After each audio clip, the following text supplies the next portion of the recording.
नमस्कार. मी राजेंद्र शहापूरकर आणि आपण पाहतात बुलंद निर्भीड आवाज जनतेचा. मित्र हो, आमच्याकडे निजामशाही होती आणि निजामशाहीच्या अखेरच्या कालखंडात हैदराबादचा जो अखेरचा निजाम होता मीर उस्मान अली खान, याच्यावर ते कासिम रजवी इतका प्रभाव होता, पूर्ण तो त्यांच्या कह्यात गेला होता, पूर्ण नियंत्रणात होता असे म्हणावे लागेल.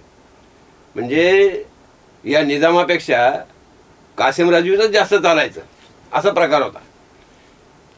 म्हणजे ज्या ज्या वेळी राजा हतबल होतो, असमर्थ होतो, असहाय्य होतो, निर्बल होतो, त्यावेळी असा कोणीतरी रजवी जन्म घेत असतो आणि सत्ता राबवित असतो.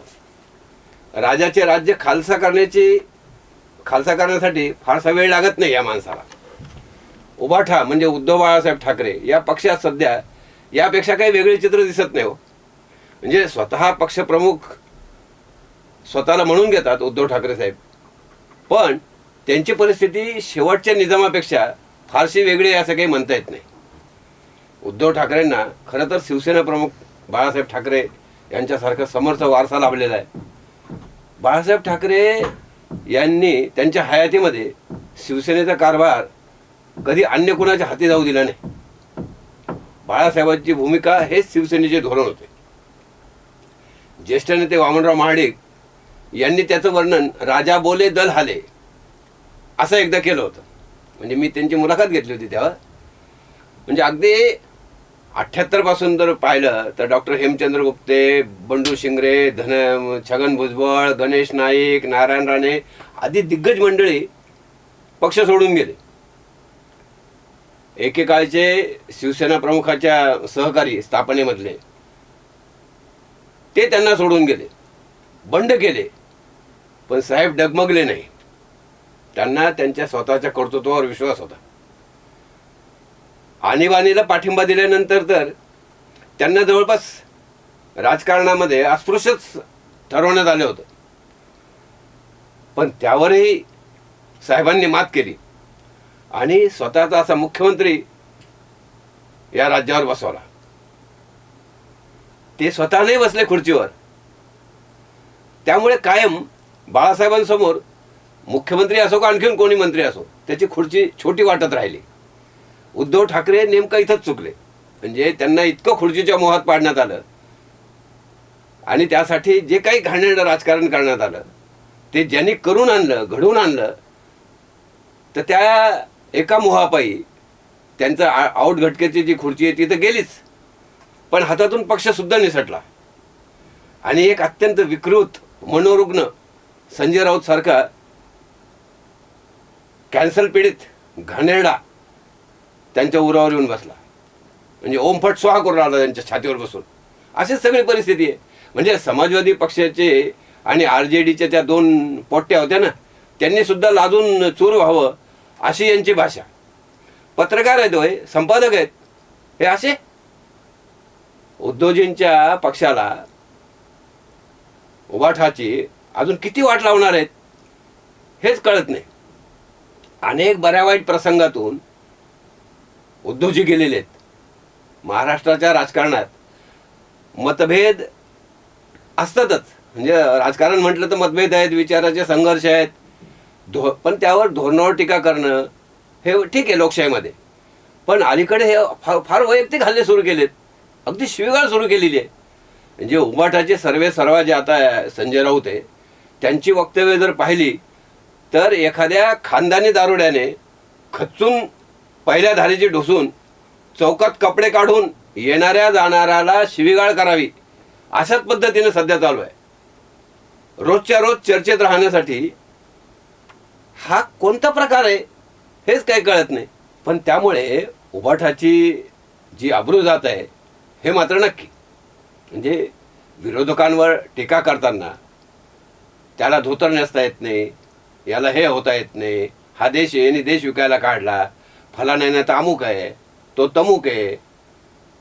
महिलेला 85 सेकंदाच्या क्लिपमध्ये 23 घाणेरड्या शिव्या घालणे, याला टीका नाही म्हणत हो, याला हागंदारी म्हणतात.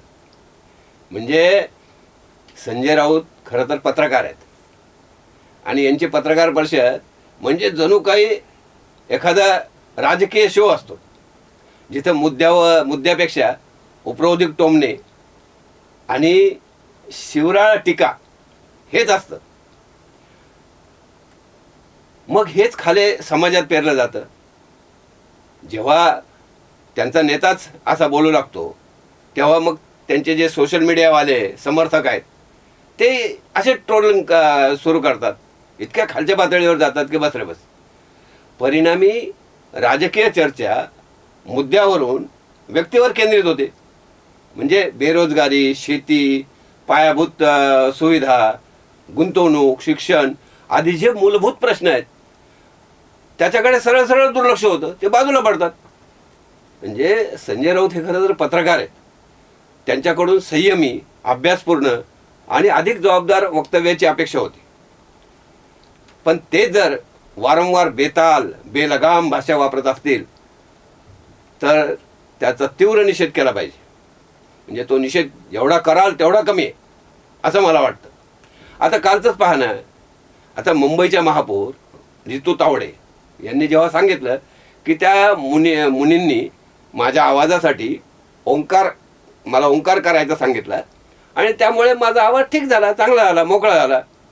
आता यात म्हणजे महापौरांच्या या वक्तव्याने संजय राजाराम राऊत यांना जुलब होण्याची तशी तर काही गरज नव्हती. पण तोंडातून हागल्यासारखे त्यांनी यावर प्रतिक्रिया व्यक्त करणं सुरू केलं. इतके घाण वाटत होते संजयच्या तोंडून ते घाण बाहेर पडताना पाहून की बस रे बस, काय सांगावं.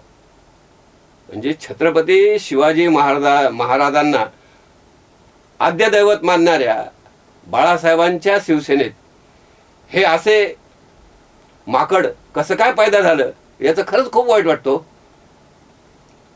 म्हणजे कल्याणच्या सुनेची गोष्ट सांगायची आणि छत्रपतीच्या जातीची, मराठा समाजाची रितू तावडे या मुंबईच्या महापौर, प्रथम नागरिक, त्यांच्याविषयी असं बोलायचं.